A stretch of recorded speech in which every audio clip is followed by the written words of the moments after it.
Hi guys, I'm Zach and this is GG Fist Bump. So Sony just announced their new DualSense controller for the PS5. According to Sony, the DualSense along with the PS5's Tempest 3D audio tech will deliver a more immersive experience to players. What's it all about? But first, roll the intro.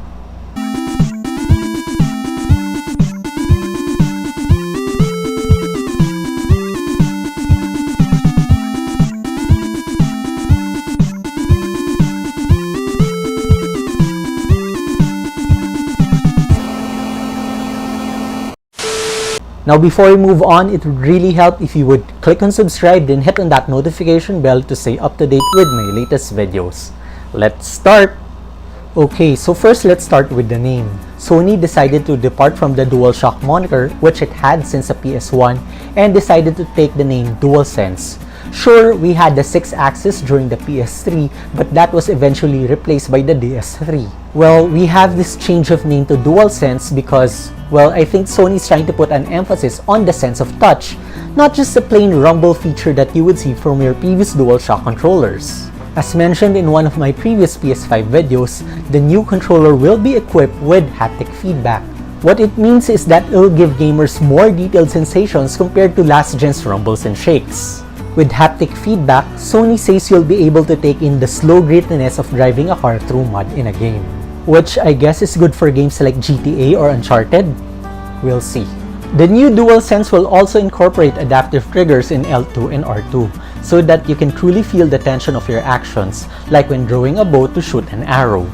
I just finished playing The Last of Us Remastered and the bow and arrow is one of the fun weapons to use. So with the new adaptive triggers, you'll probably have a bit more resistance when playing games like this. Now aesthetically, we're having a bit of departure from the standard black color design, as we'll now have a two-tone black and white color scheme. It kinda reminds me of the Avengers Endgame Quantum suit. Of course, we'll probably see all sorts of color variations soon, just like what Sony did with their previous controllers. But with the black and predominantly white controller, could this suggest that the first PS5 model would be in white? What do you think? Also, the light bar has been reworked from the DualShock 4 and will now glow on the sides of the touchpad, making the controller's lighting more prominent. I think this is pretty dope compared to the DS4 light bar placement. While not official with the different placement, it can also suggest that the PS5 could have a totally different sensing system for PSVR. Part of the reason why the light bar is on the back of the DS4 controller is that the PlayStation Eye camera tracks the controller's location via RGB sensing of its lights. So by placing the light bar on the sides of the touchpad, and given how a gamepad is normally held, the light bar on the DualSense would not be visible to a camera placed beside the TV. They would, however, be visible to cameras on the PSVR headset itself. And if that's the case, these cameras can also be used for inside-out tracking. Now as for the share button, this has been replaced with the create button, although Sony has yet to provide details regarding this. The DualSense will also come with a built-in microphone, eliminating the need to use a headset for voice chat. Of course, this will be good for some quick chats if you wouldn't want to bring out your headset, but for longer chats it would still be ideal to use one. Sony is also retaining the audio jack so you can still use your wired headsets. We're also moving on from micro USB to USB Type-C, which could mean faster charging for the DualSense controller.